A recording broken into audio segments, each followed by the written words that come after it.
How do we make the world a better place?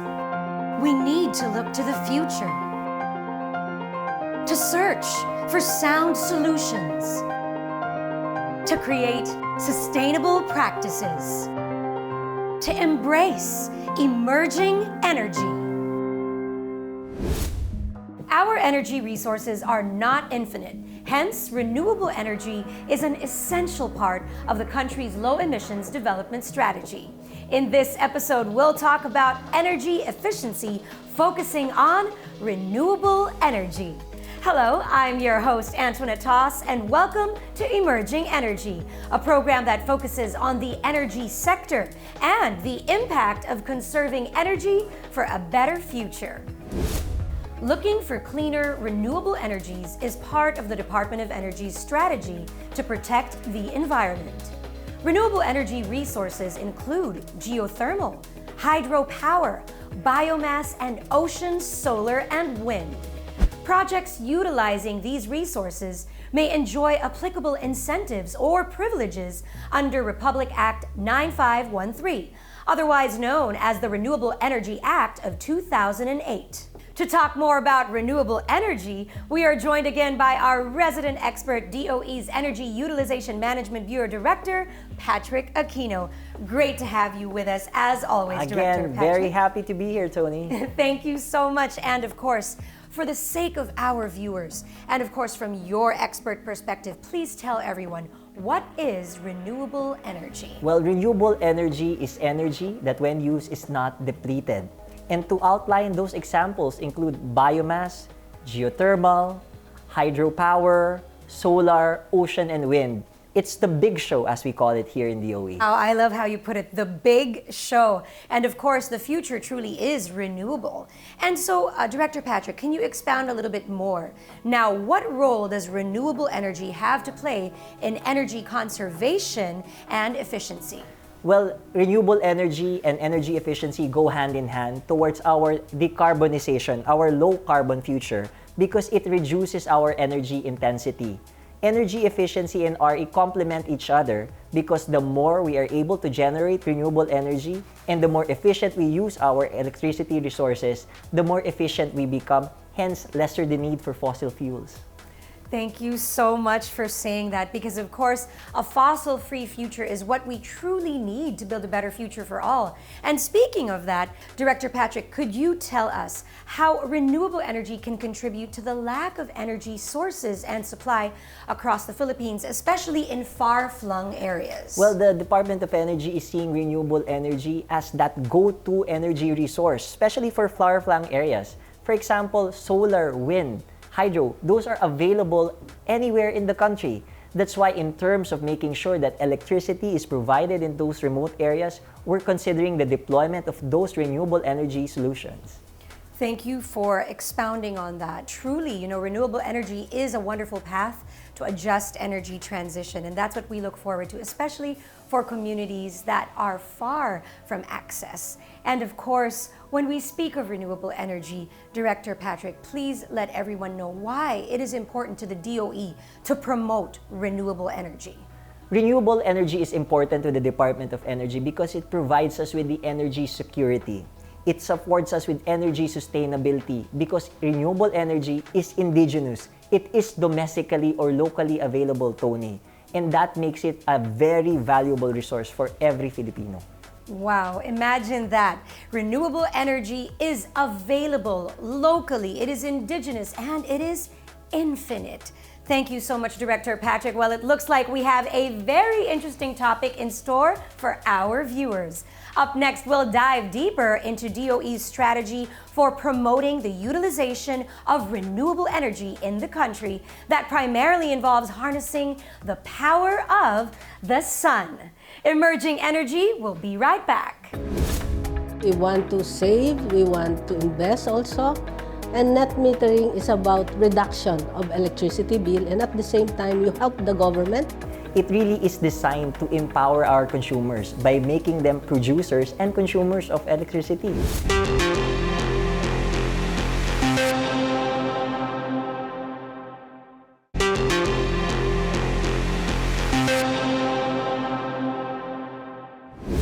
The Philippines enjoys a sizable amount of sunshine, so private households and companies can utilize the power of the sun with solar panels on their homes. Now, this paves the way for the introduction of the net metering scheme. So, what is net metering? Let's welcome back our resident expert, DOE's Energy Utilization Management Bureau Director Patrick Aquino and Assistant Secretary Mylene Capongcol. Thank you so much for joining us, ASEC Mylene. Thank you, Antoinette. ASEC Mylene, we would like to go straight to the question of what is net metering and how can it help consumers? Antoinette, net metering is one of the policy mechanisms or a policy that was introduced under Renewable Energy Act of 2008 to ensure the acceleration and development of renewable energy in the country and at the same time empower the customers to produce and at the same time consume its own electricity consumption. Wow, I'd actually like to know more about this, and so we'd also like to ask Director Patrick, why did the DOE come up with a net metering scheme and why was there a need for such a strategy? As mentioned by ASEC Mylene earlier, it's a non-fiscal incentive program under the Renewable Energy Act of 2008. It really is designed to empower our consumers by making them producers and consumers of electricity. It does so by encouraging them to install a solar PV, for example, on their roofs so that energy generated will first primarily be consumed by their households and any excess gets transmitted back to the grid and shared with every one of us. Wow, talk about not just savings, but actually being able to give back and to even really gain more yourself. This is incredible. Thank you so much for sharing that and of course for beginning this wonderful scheme for our country. And of course, as mentioned by ASEC Mylene, pursuant to Department Circular Number DC 2020-10-0022, please explain po ma'am, what is the one-year banking period and what does it mean? Okay, so the net metering involves the import and export of electricity generated from the small RE systems of the consumer. The excess RECs and the kilowatt hours that was injected or exported to the distribution utility will be available up to 1 year. So they can use it until 1 year. Thank you so much, ASEC Mylene. It's so nice to know that consumers don't just support themselves with renewable energy, but we are all given the opportunity to even give back to the system through net metering. And Director Patrick, we'd also like to ask, who exactly is qualified to apply for the net metering scheme and what are the processes required for application? So qualified end users are the captive customers of the distribution utility or those who are contestable who are still part of the distribution utility. So the process by which individuals or these entities gets to apply follows the standard regulations, meaning they do have to apply with the distribution utility, get the necessary local permits, and then of course have their systems checked. And just to remind everyone, under the existing net metering program, it's 100 kilowatt peak or less. Wow. So from the processes, could you tell us a little bit more, Director Patrick, about how the net metering facility actually works and what are the parts of it? So it starts with the solar panels, wherein the energy of the sun, the radiation, is converted into electricity. The electricity is then fed into an inverter where the direct current is converted to an AC. The AC then goes, you consume it.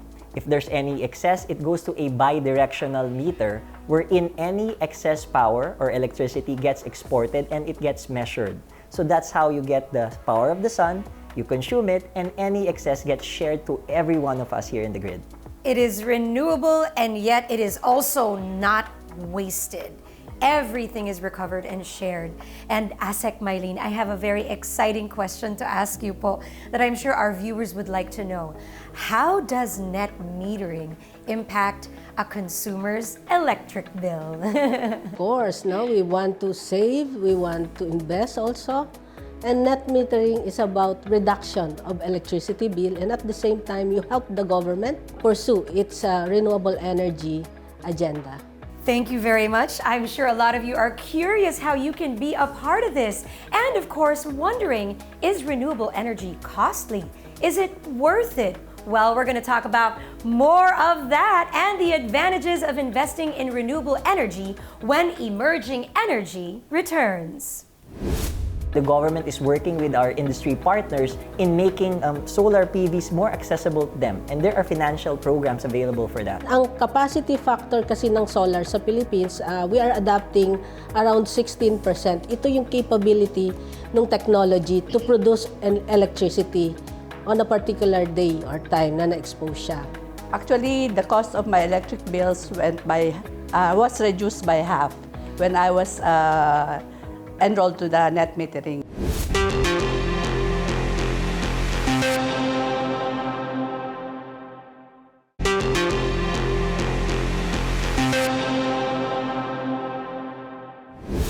Welcome back to Emerging Energy. Now, is embracing renewable energy all worth it? Well, let's talk about the challenges that we have to face when doing the shift. Still with us is our resident expert, DOE's Energy Utilization Management Bureau Director, Patrick Aquino, and DOE's Assistant Secretary, Mylene Capongcol. Also joining us is Ms. Melot Obilio, a household with solar PV. Maraming salamat po, and thank you for joining us, Ms. Melot. And of course, we'd like to go straight back to ASEC Mylene on this because we've been talking about net metering. And of course, earlier we asked, how does this impact a consumer's electricity bill? Now we would like to ask, what is the average return of investment, or ROI? Yeah, thank you, Ms. Antoinette. Actually, it ranges from 5 years to 8 years. Depending on the utilization, depending on the import and export of the electricity to and from the grid. Thank you, ASEC Mylene, for explaining, of course, the ROI, but not just that, as well as earlier, how this positively impacts the electricity bill. But from the positivity, we also would like to move on to Director Patrick to ask, what are the issues and challenges of the net metering scheme? The main challenge for any new program like this is, of course, the upfront costs. You know, households may be reluctant, or maybe they don't even have the resources to put in the initial cost of rolling out those solar PVs. That's why the government is working with our industry partners in making solar PVs more accessible to them, and there are financial programs available for that.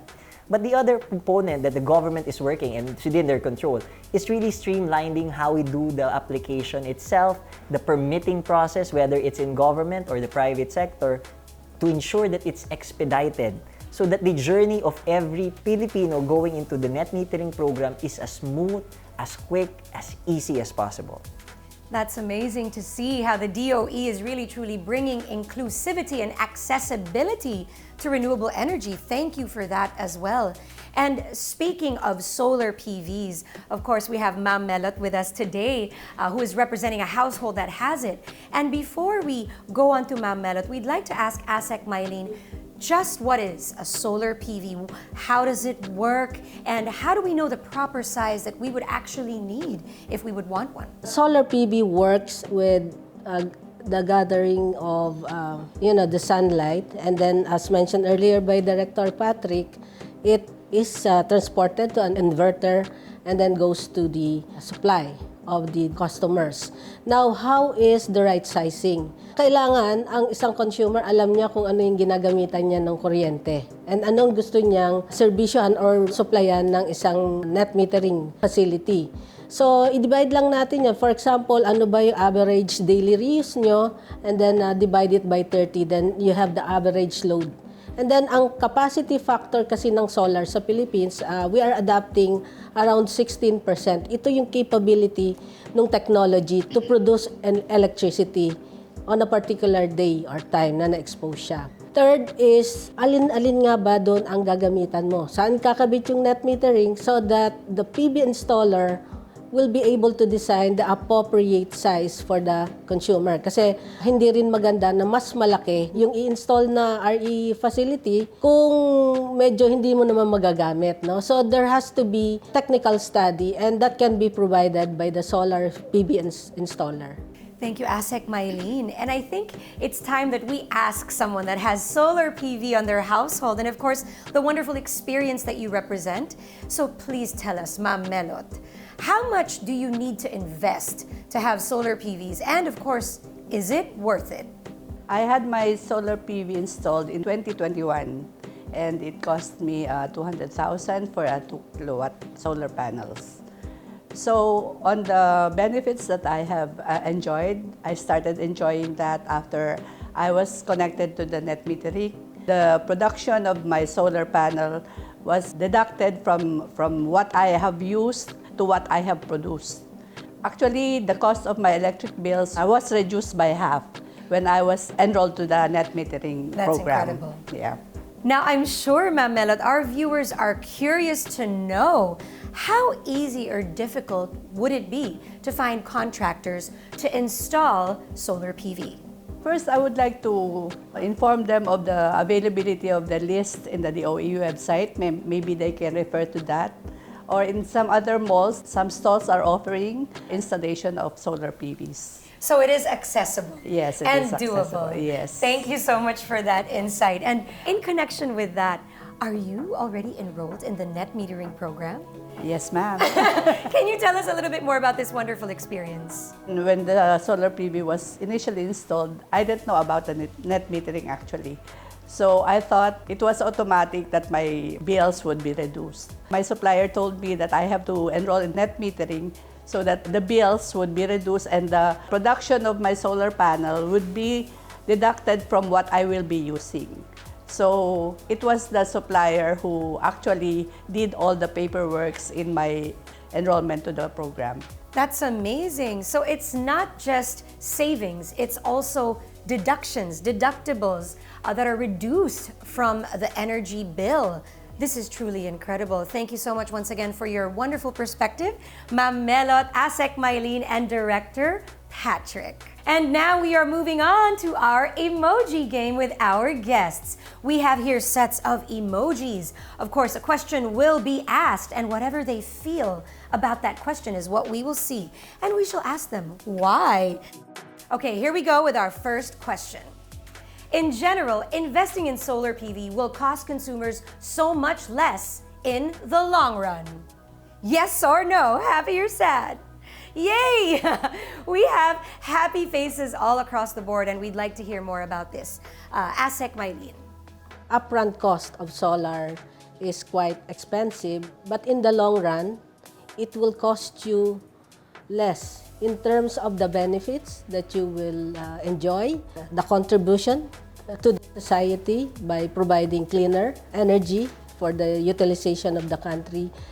Maraming salamat po, ASEC Mylene. And Ma'am Melot, your take on the happy face that you showed us. Yeah, based on my own experience, I have reduced my cost by half in less than a year.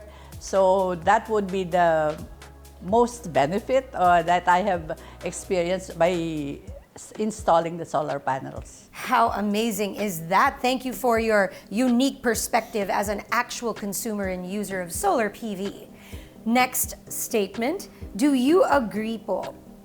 End consumers of solar PV become prosumers as they become producers and consumers of energy simultaneously. We see happy faces all across the board again, and for this one, we're going to start with Director Patrick's insights. Well, yes, that's true. Did I mention I'm also a user? I have a 10 kilowatt peak installed, and like Ms. Melot said, yes, you do save. And might I just add that in terms of the upfront cost, the return on investment is true. It really ranges from 5 to 8 years at most. And with the high electricity price regime that we've been experiencing lately, the period for return is even shorter. Because the higher the electricity prices, the more you get to save with the solar PVs. Thank you for always sharing such wonderful insights that I hope our viewers are truly excited about, because this is something that is truly shaping our future, and not just that, our own homes and livelihoods, and of course, savings in general. So it's interesting to know once again how net metering and the shift to renewable energy work hand in hand. Now, before we let you go, we would love to hear some final words, beginning with Ma'am Melot. It may be more expensive initially, but in the long run, you will be getting the best benefit that you will have. You will be enjoying. Thank you very much, Ma'am Melot. ASEC Mylene. Coupled with energy efficiency, the use of renewable energy will bring about the energy transition goal of the Philippines. So that is using more indigenous increase our self-sufficiency. There's independence as far as supply. And later on, customers, like the net metering customers, are empowered to use more renewable energy and choose RE as their choice of electricity supply. A very hopeful future indeed. Director Patrick? Well, we always say that you have the power because energy efficiency and renewable energy starts with you. Wonderfully said indeed. Thank you, Director Patrick, ASEC Mylene, Ma'am Melot. And truly, we owe it to the generations of the future to leave them with a world that is habitable, to enjoy the beauty that we have seen and past generations have. We hope you've learned a lot today from our wonderful guests, just as much as I have. Thank you so much again for your wonderful and brilliant insights. We are truly grateful. And next episode, we will check how energy efficiency and conservation are doing in the transportation sector. Once again, I'm your host, Antoinette Toss, and this has been Emerging Energy on CNN Philippines.